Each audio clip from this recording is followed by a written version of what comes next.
পড়ার বিষয় পক্ষ থেকে বলছি, তোমরা যারা নেতাজি মুক্ত বিশ্ববিদ্যালয় পল সায়েন্স অনার্স নিয়ে পড়ছো ফার্স্ট ইয়ারে, তাদের জন্য আমরা পড়ার বিষয় পক্ষ থেকে CCPS03 এই পেপারটি সাজেশান নিয়ে এসেছি। তা আমরা তোমরা জানো আমাদের পড়ার বিষয় চ্যানেলটি এখন অবধি 80টিরও বেশি অ্যাসাইনমেন্টের উত্তর করে দিয়েছিলাম আমাদের এই চ্যানেলের মাধ্যমে, কোনো কিছুর বিনিময় মাধ্যমে নয়। এবং তখনই আমরা বলেছিলাম আমরা এরপর থেকে আর্টসের বিভিন্ন সাবজেক্টের সাজেশান দেব, সেই অনুসারে আমরা শুরুও করে দিয়েছি। এবং এখন আমরা যে সাজেশানটা দেব সেটা রাষ্ট্রবিজ্ঞান অনার্স ফার্স্ট ইয়ার CCPS03 এই পেপারটির সাজেশান দেব। তোমরা জানো বিশ্ববিদ্যালয় কর্তৃপক্ষ পরীক্ষার ডেটও জানিয়ে দিয়েছে। এই পরীক্ষাটার ডেট হচ্ছে 19শে জানুয়ারি 2025 সকাল 11টা থেকে দুপুর 1টা পর্যন্ত। অর্থাৎ তোমরা অলরেডি অ্যাডমিট কার্ড ডাউনলোড করে ফেলেছো এবং রবিবার 19শে জানুয়ারি সকাল 11টা থেকে কিন্তু 1টা পর্যন্ত পরীক্ষা হবে। এবার দেখো মার্কস ডিভিশনটা কীরকম থাকবে তোমাদের রাষ্ট্রবিজ্ঞানের। 10 নম্বরে 4টে প্রশ্ন থাকবে, 2টো প্রশ্ন লিখতে হবে।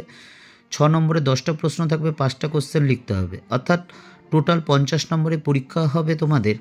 এবং রেজাল্টটা হয় কী করে বা সেটা আমরা একটু দেখিয়ে দিই। অর্থাৎ দেখো তোমরা কিন্তু অ্যাসাইনমেন্ট টোটাল মার্কস কী হচ্ছে, অ্যাসাইনমেন্ট 20 নম্বর দিয়েছো আর টার্ম এক্সামিনেশন 50 নম্বর দেবে, অর্থাৎ টোটাল 70 নম্বর। এই 70 নম্বরের মধ্যে 30% পেলে কিন্তু তুমি পাস করছো। অর্থাৎ 100তে 30 পেলে পাস করলে 70-এ কিন্তু 21 পেতে হবে। অর্থাৎ তুমি কিন্তু এই পেপারটা 21 পেলেই কিন্তু ক্লিয়ার করে ফেলছো। অর্থাৎ তুমি যদি অ্যাসাইনমেন্টে 20-তে 20 পেয়ে থাকে এবং আমাদের চ্যানেলের মাধ্যমে উত্তরের মাধ্যমে যদি তুমি অ্যাসাইনমেন্ট জমা করে থাকো তাহলে অবশ্যই 20 পেয়েছো, জানো তোমরা। আর তাহলে 1 পেলেই অর্থাৎ 50-এর মধ্যে 1 পেলেই কিন্তু 21 হয়ে যাচ্ছে। অর্থাৎ পেপারটা তুমি ক্লিয়ার করে ফেলছো।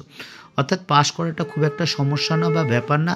এবার আমাদের এই সাজেশানগুলো তোমরা যদি ফলো করো বা একটু দেখে যাও বা পড়ে যাও তাহলে কিন্তু আশা করি অবশ্যই ভালো মার্কস পাবে। তা চলো 10 নম্বরের প্রশ্নগুলো আমরা শুরু করি। প্রথম প্রশ্ন দেখো, স্বাধীনতা সম্পর্কে জন স্টুয়ার্ট মিলের অবদান আলোচনা করো। 2 নম্বর, সাম্য ও স্বাধীনতার মধ্যে সম্পর্ক আলোচনা করো। এই দুটো খুব গুরুত্বপূর্ণ প্রশ্ন। 3 নম্বর, ন্যায় সম্পর্কে মার্ক্সীয় দৃষ্টিভঙ্গি আলোচনা করো। 4 নম্বর, মানবাধিকারের 3টি প্রজন্ম আলোচনা করো। 5 নম্বর, মানবাধিকারের সংজ্ঞা ও বৈশিষ্ট্য আলোচনা করো। 6 নম্বর, ব্যক্তিবাদ বা ব্যক্তি স্বতন্ত্রবাদ বিরোধী হিসাবে স্বাধীনতা সম্পর্কে হেগেলের মতবাদ আলোচনা করো। 7 নম্বর, নাগরিকদের মৌলিক কর্তব্যগুলি আলোচনা করো। 8 নম্বর, সাম্য কাকে বলে, সাম্যের শ্রেণীবিভাগ আলোচনা করো। 9 নম্বর, অ্যারিস্টটলের শিক্ষানীতি আলোচনা করো। এবং 10 নম্বর, অধিকার ও কর্তব্যের মধ্যে পারস্পরিক সম্পর্ক আলোচনা করো। এই 10টা কোশ্চেন যদি তোমরা পড়ে যাও বা দেখে যাও তাহলে কিন্তু অবশ্যই কিন্তু তোমরা আশা করি মিনিমাম 2টো কমন পাবে। ঠিক আছে, কাজে দুটোই দরকার আমাদের।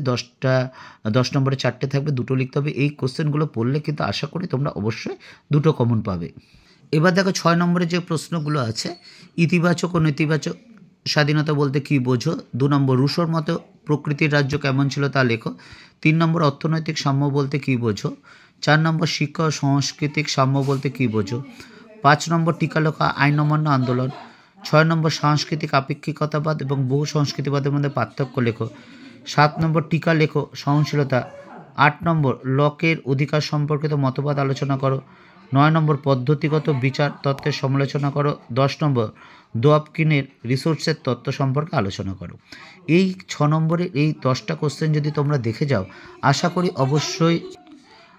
করি অবশ্যই তোমরা 5টা কমন পাবে। তাহলে সেগুলোই 5টা লিখলেই হয়ে যাবে। যে পড়ার বিষয়ের পক্ষ থেকে এতটুকুই। অগ্রিম শুভেচ্ছা রইল তোমাদের। শুধু ভালো পরীক্ষা না, জীবন সুখের আনন্দময় হয়ে উঠুক এই আমাদের কামনা।